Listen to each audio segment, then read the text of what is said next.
A paz do nosso Senhor Jesus Cristo. Eu sou Veridiana Costa, estamos aqui hoje para mais um dia de leitura. Senhor Deus e Pai, glorificado e exaltado és o teu santo nome. Muito obrigada, Senhor, por mais um dia de vida. Agradeço por sua bênção e por sua proteção. Muito obrigada, Pai, pelos teus livramentos. Por favor, Senhor, nos acompanhe, nos abençoe nesta leitura. Que cada palavra sua seja ensinamento e inspiração para os nossos corações e nos direcione cada vez mais para perto de Ti. Você que está chegando agora, seja bem-vindo, seja bem-vinda. Aqui não é sobre religião, não é sobre placa de igreja. Estamos aqui para ouvir a palavra do Senhor. Então, é o que a Bíblia Sagrada nos fala. Nós estamos na segunda leitura bíblica, essa de sequência cronológica.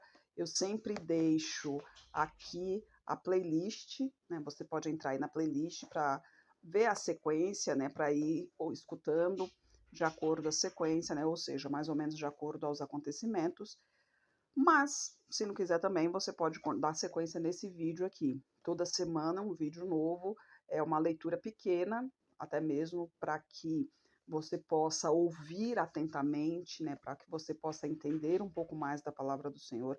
Não sou pregadora, eu estou aqui somente para ler. Muitas vezes nós temos vontade de ler a palavra do Senhor, mas sempre alguma coisa impede. Então, você que já conhece a palavra, sabe que é muito bom ouvir a palavra do Senhor. Aqui é mais uma oportunidade para continuar ouvindo.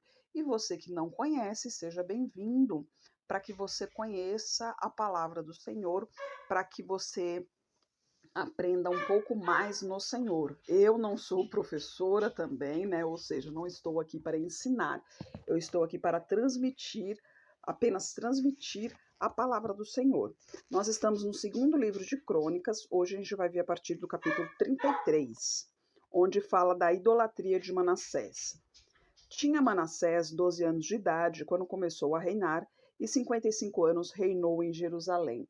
Naquela época eram reis, né, que comandavam as nações. Os reis normalmente eram novos porque eram a descendência daquele, né, a descendência real que se mantinha no trono.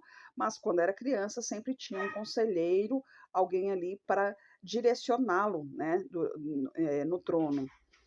E fez o que era mal aos olhos do Senhor, conforme as abominações dos gentios que o Senhor lançara fora de diante dos filhos de Israel. Porque tornou a edificar os altos que Ezequias, seu pai, tinha derrubado. Levantou altares a Baalim, fez bosques, prostrou-se diante de todo o exército dos céus e o serviu. Edificou altares na casa do Senhor, da qual o Senhor tinha falado. Em Jerusalém estará o meu nome eternamente. Edificou altares a todo o exército dos céus, em ambos os pátios da casa do Senhor. Fez ele também passar seus filhos pelo fogo no vale do filho de Inom. Usou de adivinhações e de agouros, de feitiçarias, e consultou adivinhos, encantadores, e fez muitíssimo mal aos olhos do Senhor, para o provocar a ira. Também pôs uma imagem de escultura do ídolo que tinha feito na casa de Deus, na qual Deus tinha falado a Davi e a Salomão seu filho. Nesta casa e em Jerusalém, que escolhi em todas as tribos de Israel, porei o meu nome para sempre, e nunca mais removerei o pé de Israel da terra que destinei a vossos pais, contanto que tenham cuidado de fazer tudo o que eu lhes ordenei, conforme a toda a lei, estatutos e juízos dados pela mão de Moisés. E Manassés tanto fez errar a Judá e aos moradores de Jerusalém, que fizeram pior do que as nações que o Senhor tinha destruído de diante dos filhos de Israel. Olha só, lembra que o rei Davi, ele tinha em seu coração de fazer um templo ao nome do Senhor, né? Porque naquela época não tinha templos, eram só tendas, né, do Senhor. Então ele tinha em seu coração fazer um templo, né? Consultou a Deus sobre esse propósito em seu coração. Deus ficou feliz com a ideia, Mas Davi era um homem de guerra, ou seja, tinha muito sangue em suas mãos. Então, Deus falou com ele que seria realmente feito um templo, mas ele não o faria devido a ser um homem de guerra, de ter muito sangue nas mãos, mas que seu filho Salomão iria fazer. E ali, naquele momento, fez uma aliança com Davi, que nunca faltaria um descendente dele no trono de Judá, contanto, obviamente, que seguisse os mandamentos, que seguissem as leis. E Manassés, que era de sua descendência, ele se tornou rei de Judá exatamente por isso, por ser de sua descendência. Mas ele estava indo contra a palavra do Senhor, contra os mandamentos do Senhor. Ele estava fazendo tudo ao contrário, né? Fazendo imagens, consultando adivinhadores e tudo mais. Então, obviamente, a gente já dá para saber que ali não terá futuro para Manassés, né? E a gente continua no versículo 10. E falou o Senhor a Manassés e a seu povo, porém não deram ouvidos. Assim, o Senhor trouxe sobre eles, os príncipes do exército do rei da Assíria, os quais prenderam a Manassés com ganchos, o amarraram com correntes e o levaram para a Babilônia. Então ele, angustiado, orou fervorosamente ao Senhor, seu Deus, e humilhou-se muito perante o Deus de seus pais. Ele orou a Deus, e Deus se aplacou para com ele, ouviu a sua súplica e tornou a trazê-lo a Jerusalém, ao seu reino. Então conheceu Manassés que o Senhor era Deus. Olha só, Deus misericordioso, amoroso, com tudo que Manassés fez, né, provocando a ira do Senhor, mas quando ele realmente entendeu ali em seu coração, quando ele viu que Deus não estava presente na vida dele, porque ele seguiu o caminho errado, ele se arrependeu de seus maus caminhos e se voltou para Deus. E Deus, na sua infinita misericórdia, infinita misericórdia, o protegeu, o abençoou e trouxe de volta a Jerusalém. E a gente continua no versículo 14. E depois disto, edificou a muralha externa da cidade de Davi, desde o ocidente do vale de Gion, na entrada da porta do peixe, até ao redor de Ofel, e a levantou muito alta. Também pôs oficiais valentes em todas as cidades fortificadas de Judá, e tirou da casa do Senhor os deuses estranhos e o ídolo, como também todos os altares que tinha edificado no monte da casa do Senhor e em Jerusalém, levando-os para fora da cidade. E reparou o altar do Senhor e ofereceu sobre ele sacrifícios de ofertas pacíficas e de louvor, e ordenou a Judá que servisse ao Senhor Deus de Israel. Naquela época, acontecia o quê? O povo, eles seguiam o seu rei. Então, quando o rei andava nos caminhos do Senhor, o povo também ia nos caminhos do Senhor. Mas quando o rei não andava nos caminhos do Senhor, o povo também não andava. E como aqui no caso o rei Manassés, ele não estava nos caminhos do Senhor, o povo estava acompanhando, mas quando ele se arrependeu, que se voltou para o Senhor, então daí ele passou para o povo, né? Ordenou ao povo que também o povo servisse ao Senhor. E a gente continua no versículo 17. Contudo, o povo ainda sacrificava nos altos, mas somente ao Senhor seu Deus. O restante dos atos de Manassés, a sua oração ao seu Deus e as palavras dos videntes que lhe falaram no nome do Senhor Deus de Israel, eis que está escrito nos sucessos dos reis de Israel. Também a sua oração, como Deus se aplacou para com ele, todo o seu pecado, a sua transgressão, os lugares onde edificou altares e onde pôs bosques e imagens de escultura, antes que se humilhasse, eis que estão escritos nos livros dos videntes. E dormiu Manassés com seus pais, e o sepultaram em sua casa. Amon, seu filho, reinou em seu lugar. Aqui normalmente fala, sempre no final assim, de alguns capítulos, fala, né? Os demais atos de rei tal, está escrito no livro tal. Eu vi mais ou menos sobre isso, que fala que teve alguns outros livros, mas que eles não foram inclusos na Bíblia, né? Que não eram coisas relevantes, algo do tipo. Mas eu vou me aprofundar um pouco mais do assunto para trazer aqui para vocês, para a gente saber exatamente do que se tratam esses livros que são comentados, né? Livros dos reis, no caso aqui, livro dos videntes e tudo mais. E a gente continua no versículo 21. Tinha Amon 22 anos de idade quando começou a reinar, e 2 anos reinou em Jerusalém. E fez o que era mau aos olhos do Senhor, como havia feito Manassés seu pai. Porque Amon sacrificou a todas as imagens de escultura que Manassés seu pai tinha feito e a serviu. Mas não se humilhou perante o Senhor como Manassés seu pai se humilhara.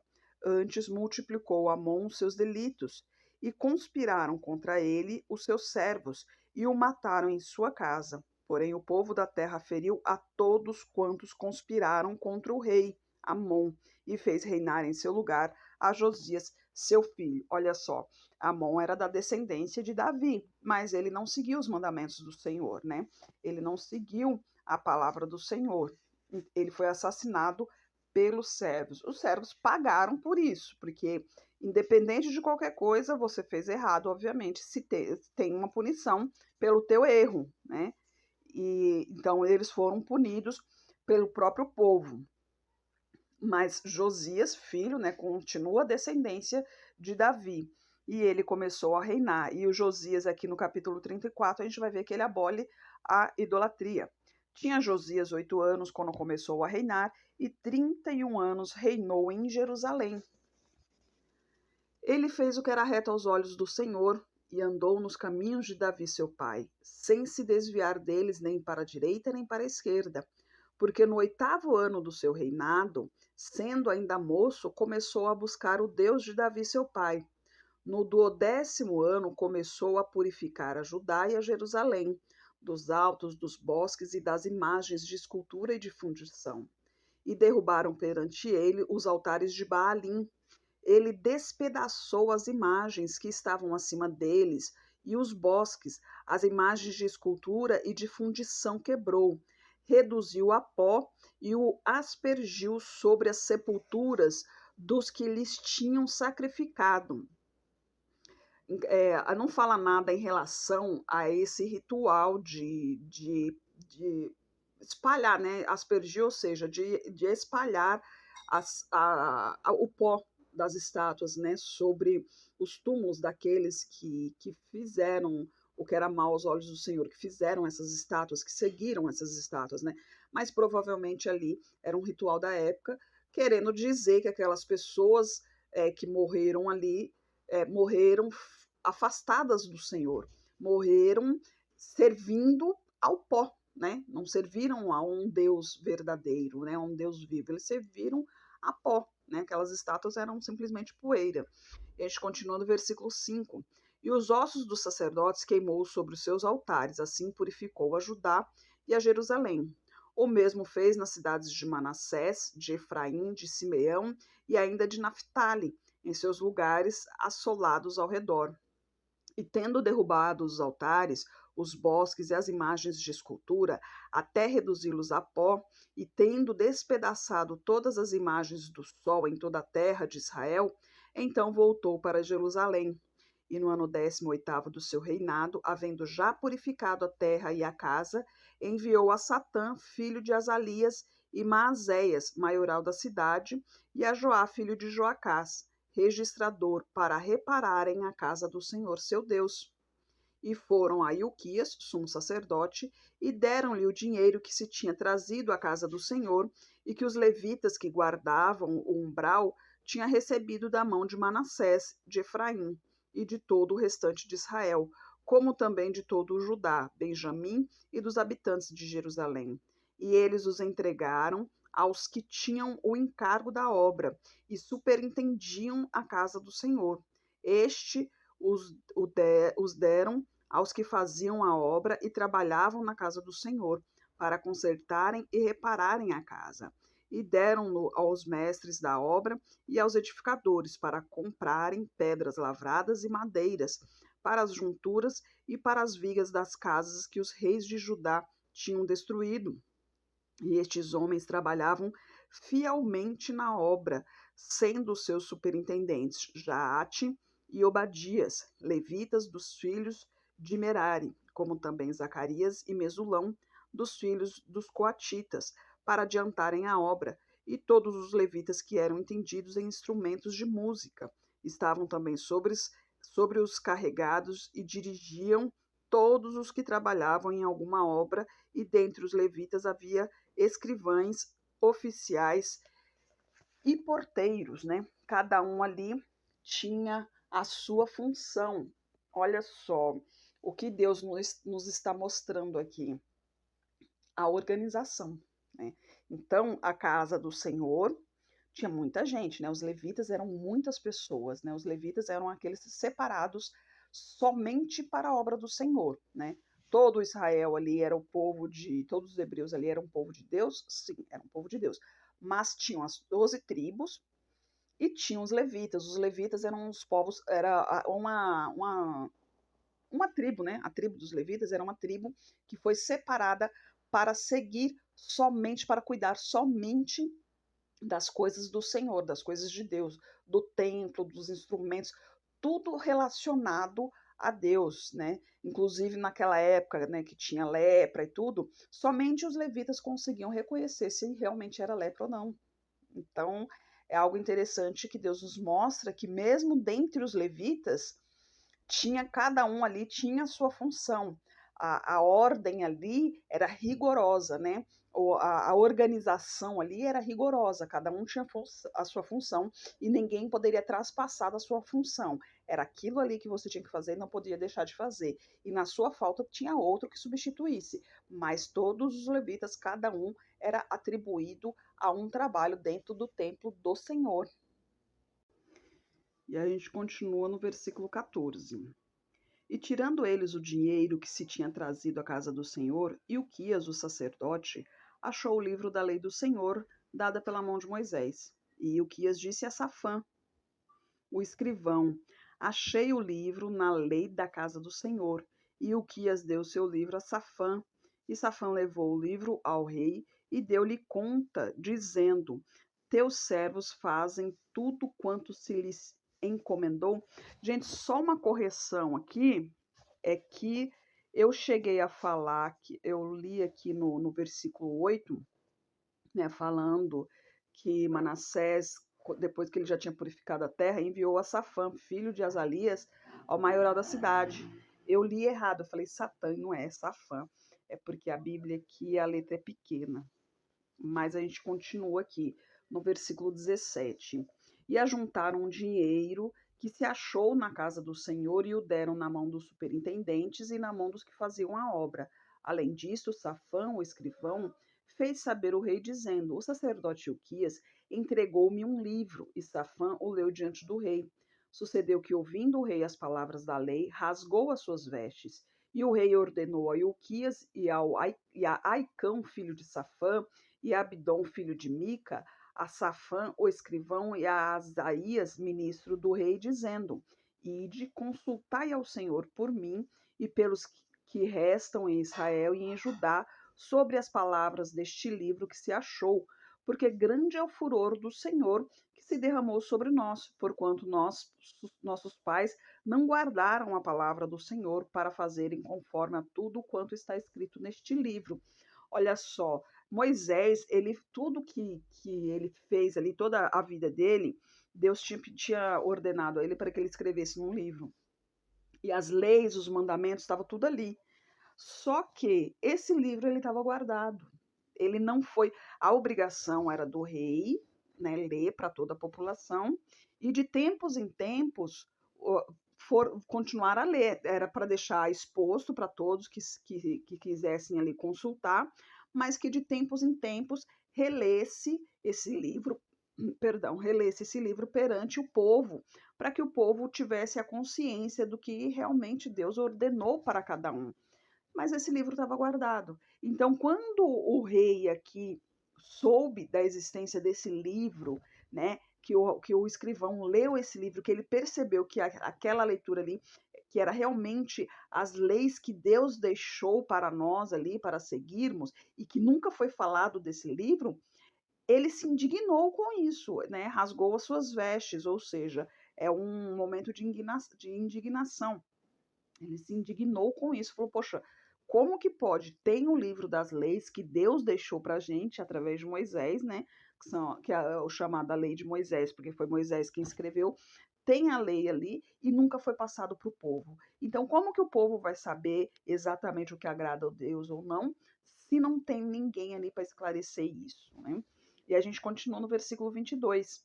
Então Ilquias e os enviados do rei foram ter com a profetisa Hulda, mulher de Salum, filho de Tocate, filho de Arás, guarda das vestimentas. Habitava ela em Jerusalém na parte baixa, e falaram-lhe a esse respeito. E ela lhes disse: Assim diz o Senhor, Deus de Israel: Dizei ao homem que vos enviou a mim: Assim diz o Senhor: Eis que trarei mal sobre este lugar e sobre os seus habitantes, a saber, todas as maldições que estão escritas no livro que se leu perante o rei de Judá, porque me deixaram e queimaram incenso perante outros deuses, para me provocarem a ira com todas as obras das suas mãos. Portanto, o meu furor se derramou sobre vós, portanto, o meu furor se derramou sobre este lugar e não se apagará. Porém, ao rei de Judá que vos enviou a consultar ao Senhor, assim lhes direi: Assim diz o Senhor, Deus de Israel: Quanto às palavras que ouvistes, porquanto o teu coração se enterneceu e tu te humilhastes perante Deus, ouvindo as suas palavras contra este lugar e contra os seus habitantes, e te humilhaste perante mim, rasgaste as tuas vestes e choraste perante mim, também eu te ouvi, diz o Senhor. Eis que te reunirei a teus pais e serás recolhido ao teu sepulcro em paz. Os teus olhos não verão todo o mal que hei de fazer sobre este lugar e sobre os seus habitantes. E tornaram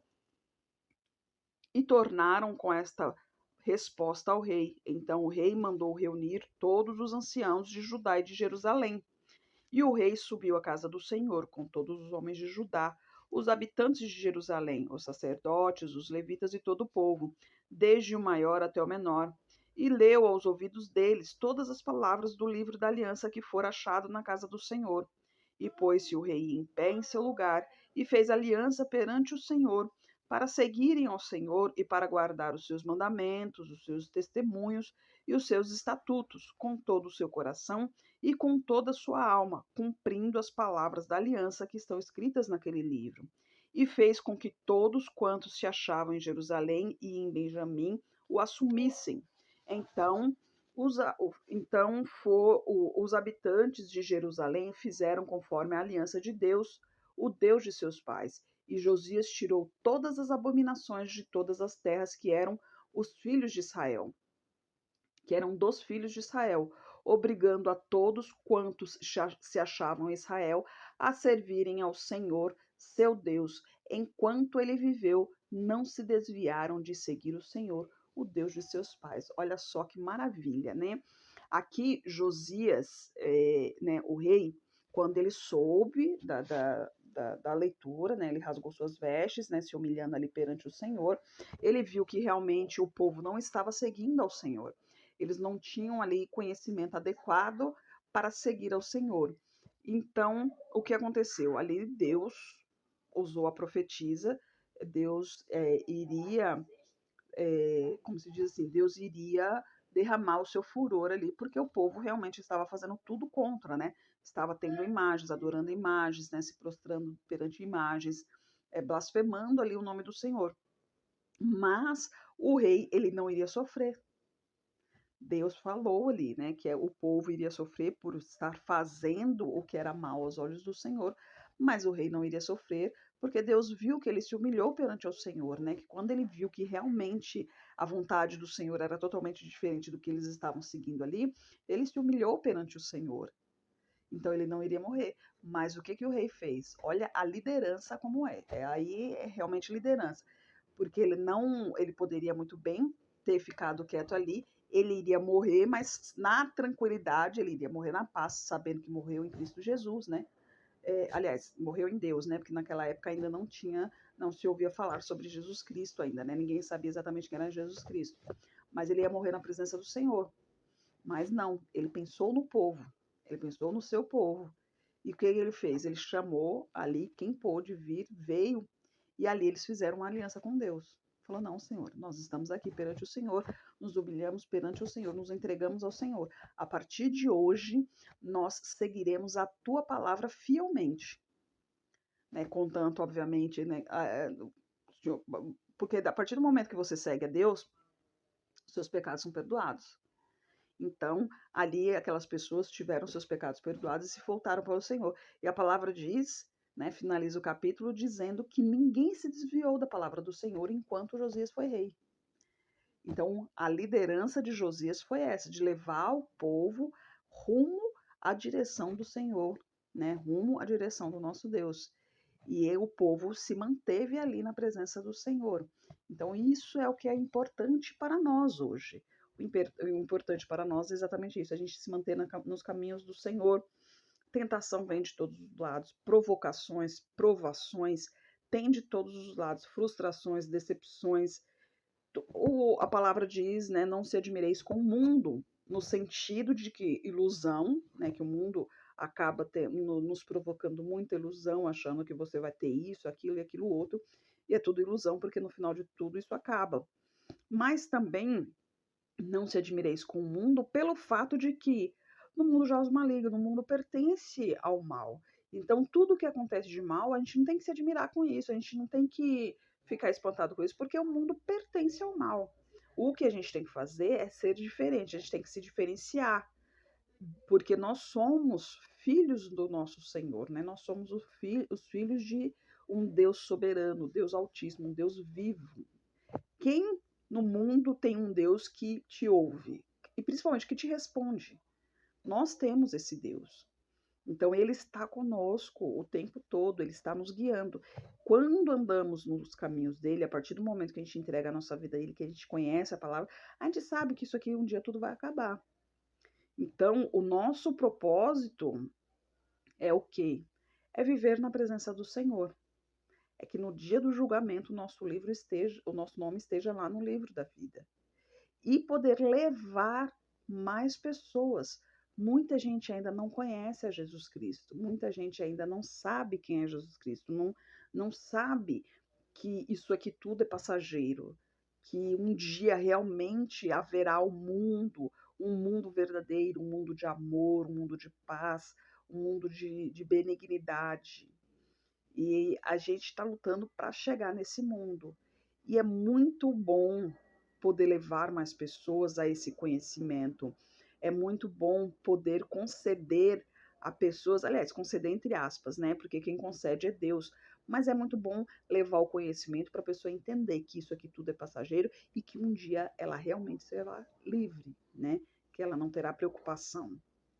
Aqueles que vivem no caminho do Senhor têm a certeza da salvação, a certeza da vida eterna. Mas muitos estão aí no escuro, muitos estão aí perdidos, né? Tem as ilusões do mundo, acham que é feliz, mas não tem a mínima noção do que é felicidade. Porque por mais alegria momentânea que tenha no mundo, sempre fica um vazio lá dentro, né? Sempre fica aquele pensamento, poxa, ontem eu saí, foi feliz e tal, mas aí chegou hoje, tá tudo do mesmo jeito, não mudou nada. Mas a partir do momento que a gente anda com o Senhor, isso é completamente diferente, porque nós somos saciados a todo momento. A todo momento o coração está cheio, o coração está feliz. E quando a gente recebe uma bênção, é muito bom poder compartilhar essa bênção. E compartilhar essa bênção não é que nem nas redes sociais, que compartilhar quer dizer que você está publicando, que você está comentando, que você está fazendo propaganda. Não. Compartilhar é realmente você dividir a sua bênção com alguém. É maravilhoso. E hoje, em especial, eu peço a vocês também compaixão em relação ao Rio Grande do Sul. A gente vê o que está acontecendo aí. Eu lá na Bahia eu passei por um período difícil ali também, né? Vocês lembram, em 2021, que teve uma enchente lá, muita gente sofreu ali, mas agora a questão é o Rio Grande do Sul, né? Tem cidades ali que não existirão mais, que não terão mais condições de levantar, porque a água tomou conta de tudo, destruiu tudo que viu pela frente e não vai ter como levantar, vai deixar de existir essas cidades, né? A gente não sabe ainda ali como que vai ser, mas o que eu sei é que aquele que anda em Cristo Jesus, esse tem paz e tranquilidade dentro de si, e ele sabe que o que que aconteceu, isso aí é passageiro, é coisa da terra. O importante é a nossa alma, né? Muitos perderam a vida ali, né? Também devido à água, mas eu peço a vocês que, lógico, quem puder contribuir financeiramente é ótimo, né? Você procurar um lugar que alguém que esteja arrecadando e tal, é ótimo. Mas principalmente orem muito por eles ali, porque aqueles que têm fé, esses se manterão de pé, mas aqueles que não têm, esses entrarão em desespero. E a pior coisa que tem é uma pessoa desesperada, porque quando a gente se desespera, a gente perde a noção de tudo. Então, a gente não vê um caminho, a gente não sabe o que fazer, a gente fica perdido. Então, esse pessoal precisa muito do Espírito Santo ali no coração de cada um. Não deixe de orar por eles, tá? Eu sempre faço a minha oração aqui, eu sei que minha mãe também, né? Eu sei que muita gente está orando, está clamando pelo Rio Grande do Sul, mas sabe que a oração nunca é demais, né?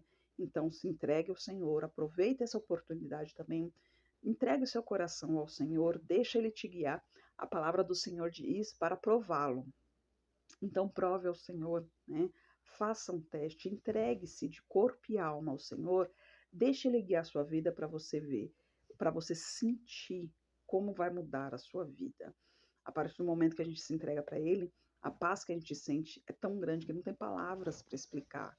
Então, deixe Ele guiar a sua vida. Senhor Deus e Pai, glorificado e exaltado é o teu santo nome. Muito obrigada, Pai, por tua palavra, Senhor, por tua mensagem. Eu peço a ti, Pai, por essa pessoa que está orando comigo. Eu não sei onde ela está, eu não sei o que ela está fazendo, Pai, mas o Senhor tudo sabe, o Senhor tudo vê. O Senhor sabe exatamente o que ela precisa, Pai. O Senhor sabe exatamente o que essa pessoa está sentindo.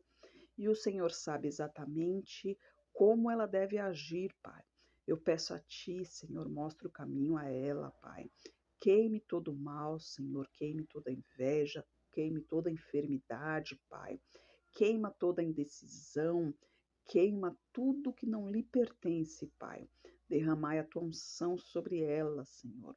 Abra os olhos espirituais, Pai, para que ela veja o caminho que está trilhando, Senhor, para que ela sinta a tua presença, Pai, para que ela veja o teu caminho, para que ela sirva a ti, Pai, para que ela siga o teu caminho, um caminho de paz, o caminho de luz, Senhor. Eu peço a ti por toda a minha parentela, Pai, derrama a tua unção sobre cada um, Senhor. Os que já estão em seu caminho, que sejam fortalecidos, Pai, em tua presença, e os que não estão, que tenham a oportunidade de se voltar para ti, Senhor. Proteja a cada um, guie de acordo com a tua vontade, Pai. Peço a Ti, Senhor, pelas nossas autoridades, Pai, em nome do Senhor Jesus Cristo, que o Senhor guie-os, cada um, Pai, que os Teus anjos estejam direcionando a cada um deles, Pai. Peço a Ti pelos Teus filhos, Pai. Não somos nada sem Ti, necessitamos de Tua presença, Senhor. Necessitamos de Tua sabedoria, Pai. Necessitamos de Teu discernimento, Pai. Nos guie, Senhor. Nos capacite cada vez mais para proclamarmos o Teu Evangelho, Pai. É o que eu oro em nome do Senhor Jesus Cristo. Amém. Que o Senhor Jesus esteja em seu coração e que Deus abençoe.